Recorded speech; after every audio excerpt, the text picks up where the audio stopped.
Hello students, in my previous class we have discussed about melting, vaporization and different process that occurs due to changing state of matter. That means matter can change its state. It can change from one state to another. In the same process we are taking sublimation. Sublimation is also a process in which solid is directly converted to gas. Solid is getting converted to gas without converting into liquid. Liquid में change हुए बिना solid से सीधा gas में convert हो रहा है. इसके लिए आपकी बुक में एक activity is given. As you know already this is a Bunsen burner है. ये आपका ट्राइपॉड स्टैंड है. ये वायर कॉज है. Then I am taking this is called as china dish. चीनी मिट्टी की ये कटोरी नुमा बनी हुई है. ठीक है, ये चाइना डिश होती है. इसे हम कहते हैं फनल. तो जब हम अभी तो मैं पूरा जला के नहीं बता रही, सिंपल आपको डेमोन्स्ट्रेट वैसे ही कर रही हूँ. अगर मान लो हमारा अमोनियम क्लोराइड है या कैम्फर है या नैफ्थलीन बॉल्स, आपके घर में भी नैफ्थलीन बॉल्स होती है, वो हम ले लें, इसमें डाल दें और फिर जब हम इस बर्नर को जलाएंगे देन व्हाट विल हैपन. ये आप फनल इसके ऊपर रखेंगे ताकि जब इस नैफ्थलीन के वेपर्स निकले, अब आप देखोगे फनल में होल है. This is a hole. So what we will do, we will take some cotton लेंगे और इस फनल का ये छेद बंद कर देंगे. इसको ऐसे रोल करके और फिर इसका हम होल ये बंद कर देते so that the gas does not escape. ये गैस एस्केप नहीं होगी. फिर जब इसके वेपर्स आने लगेंगे तो ये हमारा फिल्टर पेपर होता है. आप चाहें तो फिल्टर पेपर ले लें, आप चाहें तो कोई कपड़ा गीला करके ले लें. तो जैसे ही हम इसे गीला करेंगे it will stick to the funnel. इस ढंग से ये फनल में चिपकेगा. अब फनल में चिपकने के बाद क्या होगा, what will happen, the vapours, जो नैफ्थलीन की वेपर्स ऊपर आ रही थी, those vapours will get condensed. यहाँ पर कंडेंस हो जाएगी और फनल के इस हिस्से में यहाँ पर आपके वो कलेक्ट हो जाती है. So ammonium chloride, camphor, naphthalene and even your dry ice, जो सॉलिड CO2 है ये भी, या फिर आपके आयोडीन. तो सब्लिमेशन में कौन कौन से सब्सटेंस होते हैं, we are taking ammonium chloride. एक आपका अमोनियम क्लोराइड है. देन नैफ्थलीन ले सकते हैं हम. देखो बेटा, आपको मैंने पहले भी बताया है नैफ्थलीन अलग है, कैम्फर अलग है.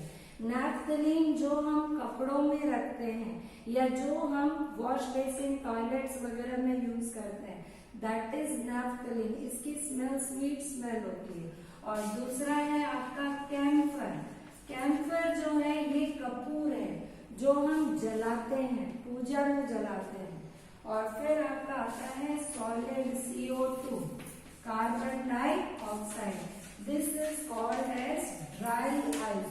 अब इसका नाम ही ड्राई आइस है, सूखी बर्फ. क्यों, क्योंकि ये हमेशा ड्राई रहती है. It just changes from solid to gas directly without changing into liquid. ठीक है, ऐसे ही हमारे आयोडीन भी होती है. आयोडीन सॉलिड जो होता है that is getting converted to vapours. Iodine के वेपर्स भी होते हैं. और ये आयोडीन आपका आयोडेक्स नाम तो सुना है, बीटाडीन या आयोडेक्स, उसमें भी आयोडीन ही यूज होता है. उसी के वेपर्स वो जो है हीलिंग में काम में आता है. So this is about sublimation. Sublimation, it is a process of converting solid directly into gas without converting into liquid. It's called as sublimation. और इसका जो reverse process है उसे क्या कहेंगे, deposition. That is called as deposition. अगर किसी के पास पुरानी बुक्स है तो वहां भी sublimation ही मेंशन है. But nowadays in new book it has been changed as deposition because the solid is getting deposited. तो उसको हम ओके, अब लास्ट टॉपिक जो बचा है इस चैप्टर का, दैट इज इवेपोरेशन। इवेपोरेशन क्या है? बॉइलिंग तो आपको पता है, boiling means what? A process in which liquid is getting converted to gas at its boiling point at a fixed temperature, and that temperature is called as boiling point. लेकिन उससे भी कम, उससे पहले भी कुछ वेपर्स निकलते हैं लिक्विड के, and that is called as evaporation. Now evaporation is another process. Evaporation जो है it is actually a surface phenomena या सरफेस प्रोसेस। इसमें क्या होता है, जैसे मान लीजिए ये मैंने बीकर में पानी लिया, अब अगर इसको मैं खुले में छोड़ दूं as it is, then what will happen?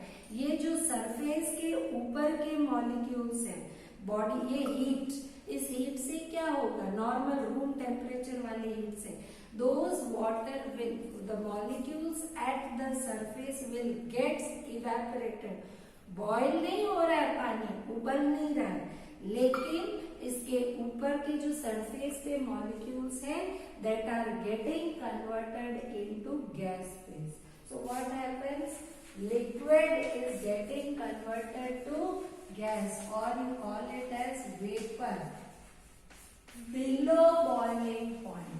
ये याद रखना, below boiling point. Boiling point से पहले, बॉइलिंग पॉइंट वाटर का आपको बताया 100 डिग्री सेल्सियस, तो 100 डिग्री से पहले 50 डिग्री, अभी जैसे आप देखेंगे गर्मी का मौसम है तो टेम्परेचर 45 डिग्री या 40 डिग्री आ रहा ना, अखबार में 40 डिग्री क्रॉस कर लिया, 45 डिग्री क्रॉस कर लिया, तो उस ढंग से क्या होगा यहाँ पर, उस टेम्परेचर में भी लोग जो है आप देखोगे घरों में कूलर यूज करते हैं, या फिर दुकानदार जो है अपनी दुकान के आगे पानी ऐसे छिड़कते हैं। क्यों छिड़कते हैं? ताकि वो जो पानी है उसके वेपर्स निकले और वहां पर ठंडक हो जाए। तो evaporation is a process by which a liquid is converted into gas below boiling point at any temperature below boiling point. सबसे बढ़िया एग्जाम्पल हमारे कपड़े सुखाना। कपड़े जब हम सुखाते हैं तो उस सिचुएशन में आप देखिए कपड़े गर्मियों में भी सूखते हैं, सर्दियों में भी सूखते हैं ना। तो जम्मू कश्मीर में अगर चले जाए 0 डिग्री, तो क्या वहां पे कपड़े नहीं सूखते? वहां पर भी कपड़े सूखते हैं। That means evaporation takes place at any temperature below boiling point. Boiling point से कम किसी भी टेम्परेचर में जब liquid is getting converted to gas, this process is called as evaporation. तो evaporation का मतलब यहाँ पर liquid से gas below boiling point, और ये जो evaporation होता है ये सरफेस फेनोमेना है, यानी कि सरफेस के मॉलिक्यूल्स, केवल सरफेस के मॉलिक्यूल्स ही इवेपोरेट होते हैं। सरफेस के मॉलिक्यूल्स ही इवेपोरेट होते हैं। तो इस केस में इवेपोरेशन और बॉइलिंग का डिफरेंस एक वेरी इंपॉर्टेंट क्वेश्चन है जो कई बार पूछा जाता है। Basic difference between evaporation and boiling. ये आपका evaporation it is surface phenomena. Phenomena लिखो आप या प्रोसेस लिखो, एक ही बात है, सरफेस फेनोमेना। और ये बॉइलिंग जो होती है it is bulk process. Bulk का मतलब है अगर मैं इस बीकर को गर्म करने के लिए रखूंगी तो क्या होगा, नीचे से फ्लेम आएगी, पहले नीचे का पानी उबलते उबलते ये जो बल्क का है पूरे बीकर में जितना पानी है whole water will boil at 100 degree Celsius. So boiling is a bulk process. Bulk का मतलब है होल, WHOLE, होल मीन्स सारा पानी एक साथ उबलेगा, ठीक है, दैट इज बल्क प्रोसेस। और ये आपका सरफेस फेनोमेना है। आप ग्लेशियर्स में देखते हो बर्फ ऊपर जमती है, नीचे पानी गर्म रहता है। ताकि जो एक्वेटिक एनिमल्स है वो सरवाइव कर जाए। तो जो भी प्रोसेस है वो सरफेस पे हो रहा है वहां पर। आगे आप देखिए नेक्स्ट सेकेंड पॉइंट अगर हम देखें, evaporation it is a slow process. ये आपका बहुत स्लो होता है, धीरे धीरे होता है। ऐसा नहीं कि आपने रखा ये पानी बीकर भरा और ऊपर की लेयर इवेपोरेट हो गई। It is a slow process. लेकिन बॉइलिंग जो है it is a fast process. ये बहुत फास्ट होता है क्योंकि हम बाहर से हीट दे रहे हैं, so it is a fast process. तीसरा, evaporation it causes cooling. Evaporation से हमेशा ठंडक होती है। तो इवेपोरेशन आप देखोगे गर्मियों के मौसम में जो डॉग्स हैं, कुत्ते, वो जीभ बाहर निकाल के हाँफते हैं। क्यों ऐसा? ताकि उनका जो सलाइवा है, लार है, it will evaporate and their body will feel cool. ये ठंडक होती है। तो इवेपोरेशन कॉजेस कूलिंग। बुखार भी अगर आ जाता है, टेम्परेचर हाई होता है, तो मम्मी गीली पट्टी करती हैं, पट्टी गीली करके पानी ऊपर रखते हैं। तो उससे क्या होगा कि वाटर जो उस पट्टी में पानी है वो हमारी बॉडी की हीट लेके इवेपोरेट होता है। तो जब हमारी बॉडी की हीट चली जाती है, our body feels cool. So evaporation causes cooling. ये कूलिंग होती है। और बॉइलिंग में does not cause cooling. Boil होने में कोई कूलिंग इफेक्ट नहीं होता है। Does not cause cooling. Cooling से फर्क नहीं पड़ता। ठीक है।